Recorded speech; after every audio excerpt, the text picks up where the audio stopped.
Good morning, students.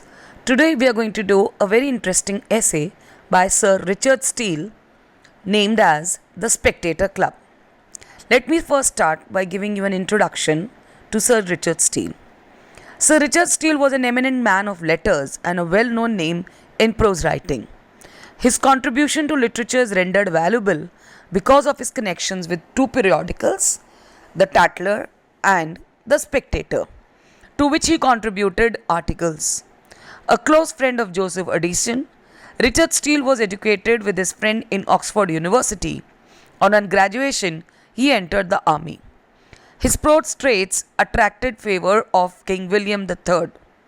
He wrote journalistic essays and comedies. His essays stand apart for his new kind of innovative writing, which can also be called periodical essays. The Tatler was started in 1709 and appeared 3 times weekly.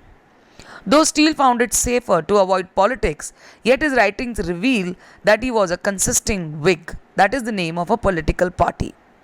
His essays treated daily life manners and behaviors in calculated manner to educate the middle class and win the approval of virtuous people and entertaining them simultaneously.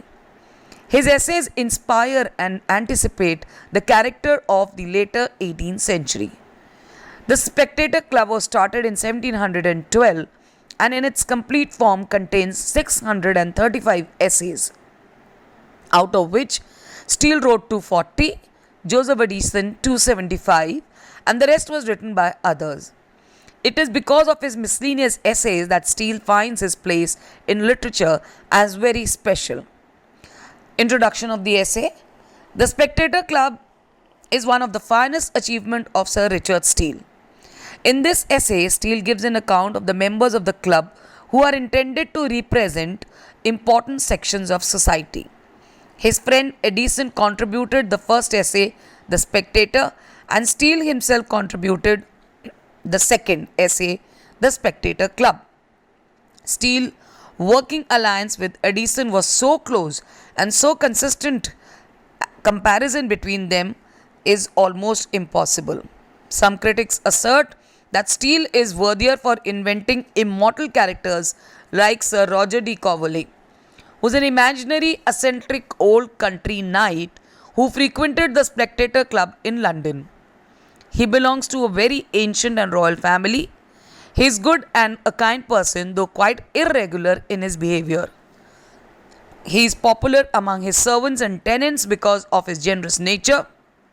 Having been ditched by a perverse widow in his youth, he decides to remain single. Although he does not use sense of humor, his knowledge of law is sound, and in simplicity he is another Hamlet. Because of these characters, he is loved rather than respected. The next person in eminence created by humorous Steele is a lawyer who is a member of the Inner Temple. Though he remains unnamed, this character is extremely interesting. He is compelled by his father to study law, but his interest lies in literature and drama. The theatre is his favorite subject of study. He has engaged an attorney to handle all his cases, while he himself is at leisure to enjoy the pleasures of the theatre. His presence has a salutary effect on the actors who are always eager in pleasing him. He is also an excellent critic. He is portrayed as quite fashionable. Person of next consideration is Sir Andrew Freeport. He is a wealthy, well-known merchant who is successful by his nature and frugality. He believes in free trade and asserts that it is wiser to cultivate art and industry than to fight. He advocates that trade is more important than politics and mocks the British common by calling them the sea. His character has been cast after Antonio in Shakespeare's The Merchant of Venice.